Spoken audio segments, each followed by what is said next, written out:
Hi guys. How are y'all? This is Mark. This is Michelle. And you can't see him, but Lori is here too, one of our kittens. Anyway, we are doing a short live on Detox because we've both had detox this week and it's not been pleasant. No, it has not. And I want to disabuse you of the notion that healing is all progress. And there's a reason that it isn't.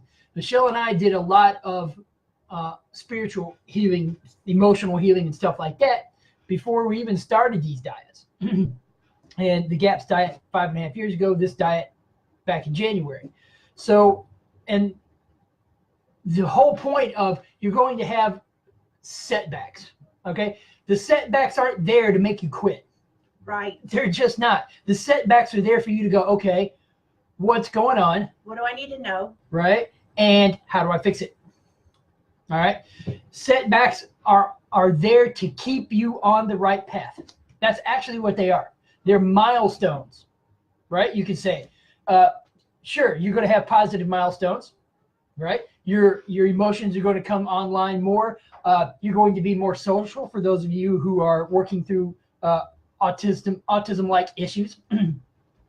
But even more than that, Michelle's health issues are, most of the population has health issues more like she does. Right. So my flare has been either shingles or strep. And I had a long history of yeast infection types of things. And even had a doctor one time tell me I was using poor hygiene and that Mark was cheating on me. And come to find out, it's actually shingles and strep that can cause issues like that. And I've had a flare this week. Very uncomfortable. A very uncomfortable flare. And of shingles? Strep. Probably, maybe both. Mm-hmm.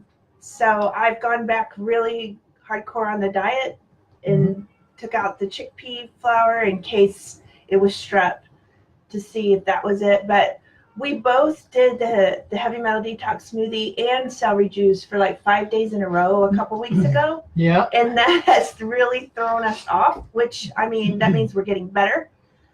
But it's uncomfortable to get better. Mm-hmm. Well, and see, think about this. If you have emotional traumas inside you that you haven't healed, they're affecting your behavior, right? They're affecting how you interact with others. They're affecting how you view life, right? I'm sure they are. And the thing is, you might consider those emotional traumas like emotional microbes or emotional viruses or something. That is a figure of speech, not literally. But the thing is, you have to get rid of those emotional traumas, you have to let them come up and heal them as they come up. So you might say that you had an emotional flare, okay, while you were healing your emotional traumas. And he's getting this from the Bruce Lipton video, I think, right? Well, partly the Bruce Lipton video, but truthfully, mostly from our own experience. Well, right. And because last weekend was a big flare up for me. Right. An emotional flare up. Okay. And he had another one this weekend, but it didn't affect our relationship this time. No, it didn't. And because I had the big emotional flare up last week and I was able to heal them, right, last weekend, that's the reason that the second flare up this weekend didn't affect us. Right. Right. So each time you have a flare, it's less. Either a physical one or an emotional one, right? Because you're healing this stuff. It has to come out before you know what it is and before you can heal it, right? Yes. Right.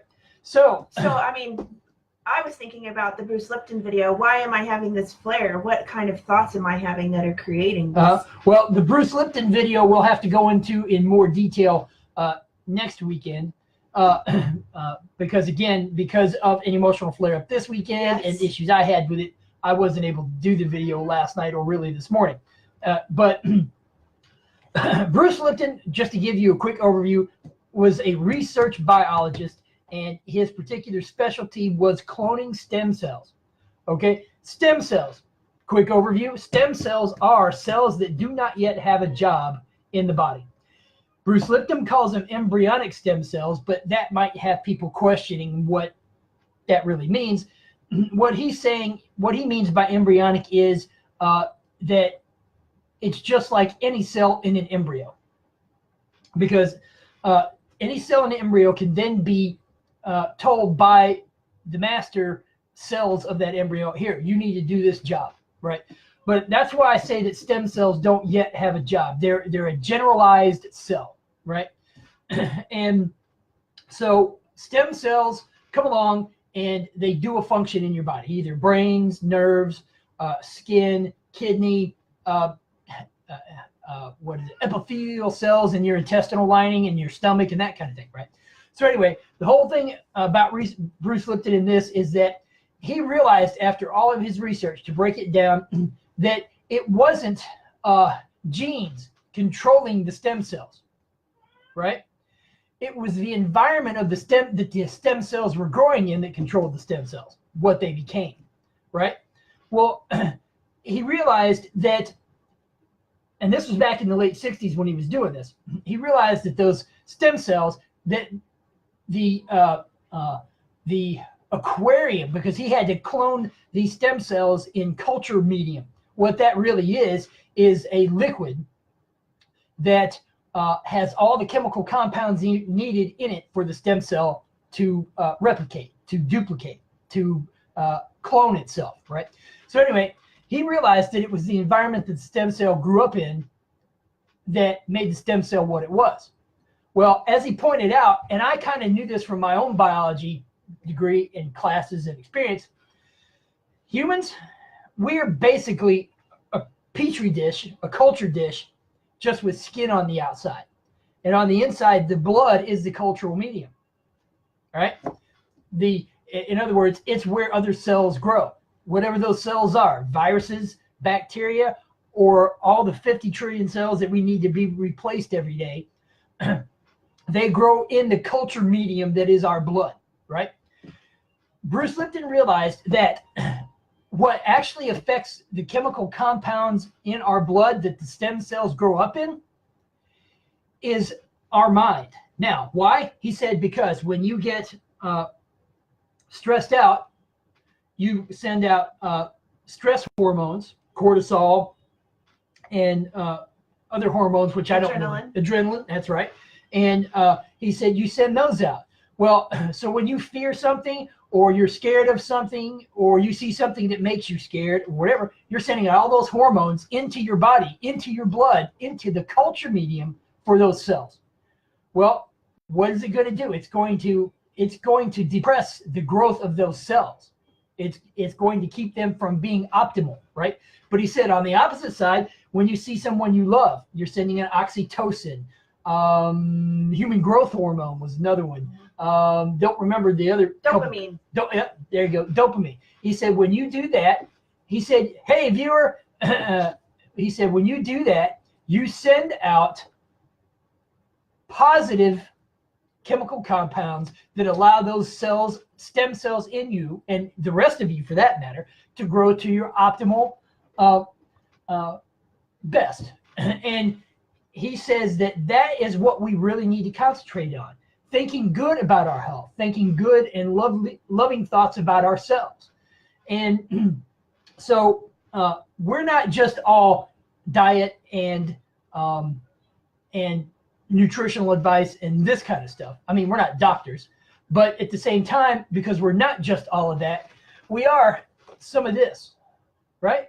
Because that's what got us started on this journey, food-wise, and back in 2010, before we knew anything about how food affects us. And this wasn't the book. Another book was You Can Heal Your Life by Louise Hay. So we started that before we even, 3 or 4 years before we got on the diet. So that's all about changing your thoughts. Exactly. To have a healthier body. Right. But having those healthier thoughts keeps you going through the so-called setbacks. They're not setbacks. They're stuff that's coming up so that you can heal it. And so detox. Right. I hadn't remembered that doctor who said those awful things to me. Yeah. Until this came up. Yeah. And good point. Because I remember sitting in that office. I did forgiveness on that, but. Yeah. Well, and that's the thing. I remember you saying that. But as an Aspie, it had no emotional, I didn't get insulted, I don't think. You probably just didn't even consider it. Probably not. And so him saying that I was cheating on you, he knew nothing. He was conjecturing on something that made no sense whatsoever. And you know what? He over-dramatized it. So anyway, but... well, he didn't know that what medical medium knows. No, he did not. Which is shingles and strep cause yeast infections and whatever else is going on down there. Exactly. And so as far as detox is concerned, you can have physical symptoms of detox, like Michelle has been having this week with flares of strep or shingles on her skin, and then down on her shin, and it be really itchy. Yeah. Right? That's shingles. But it's coming out. That means there's several varieties of shingles that aren't known to Western medicine. Medical medium says that, right? Yes. And the thing is, all that stuff has come out because it has no more place in the body. It's no longer safe in the body, so it comes out. But it's very uncomfortable. Yes, it is, because she's tried not to scratch all week. Yeah. And but she's doing her best. If anybody's going to beat this, it's her. But then you can have an emotional detox. And medical medium says that a lot of emotions are locked up in the liver. Yep. And it's funny because that makes sense to me, only because I've heard that emotions can be locked up in muscles, so that when you get a massage, that can detox emotions too. A friend of mine at work, she used to work in an acupuncture clinic, and she remembers a client that came in, and before the acupuncturist even touched her skin with the needle, this lady got up screaming and ran out of the acupuncture clinic. And my friend looked at the acupuncturist, and the acupuncturist said, "Oh, well, that brought something up for her." You see what I mean? So, and she said, "We'll probably never see her again, but that's okay. That means the emotions." Because you have an aura outside your skin. You exist outside your skin. You do. So that can happen. Well, the Heart Math Institute talks about how our heart affects our environment. And we can do more on that later. But the whole point of this is detox is going to happen. It is not a bad thing. It's uncomfortable. It feels like it's a bad thing, right? But you got to find help, Right, and we're the help, right? Because we've been through so much of this detox that we're helping people now with it. And because either they have kids, or they're dealing with detox themselves, they're dealing with emotional detox, they're dealing with physical detox. Whatever you got, we can help you with. And if not, we can find somebody who can. Yes. But we can probably generally help you with it. So anyway, but we wanted to talk about detox. What else did you want? You said something interesting about this book before we started the live. What were you saying? Well, I'm not sure if I can find it now. And this book is the book we're talking about. And what the book said was that uncomfortable things come up to show you new ways to love yourself. There you go. Right? Because those uncomfortable ways come up so that you can love them into healing. All right? For me, my autism was so uncomfortable that I was subconsciously searching for a way to heal it. And I'm glad that came to me, because I needed to. My life with autism was very uncomfortable. Now, it may not be for most others. I don't know. That's their bag. But for me, it was. So I was looking for a way to heal it, even if then I didn't realize it. But I was definitely consciously and intentionally healing emotions around what I didn't know I had up until I realized I had autism. And Michelle, she's known she's had these physical issues long before she started healing a lot of the emotional issues. Mm-hmm. And the early 2000s was when she started to get sick enough so that it started making every minute of her day uncomfortable. But I've been sick since I was 17. Yeah, well, with Lyme disease, exactly. It's the same. Same disease, right? Same. Mm-hmm. Lyme is EBV, Epstein-Barr. Yeah. And so for her detox, she's dealt with the same thing. There's physical detox, there's emotional detox. And sometimes you work on the emotional stuff before you even realize you have a physical issue. I mean, I did, she did. But I think she knew she had physical issues even before she started working on the emotional stuff. Mhm. But the emotion, all that stuff, the detox is not a bad thing. It is uncomfortable, but it isn't a bad thing. So don't get discouraged. Don't quit. All you got to do is figure out what it is and how to fix it. Now, in the case of one of our clients at this point, she has a son dealing with this right now, a rash on his face and that kind of stuff.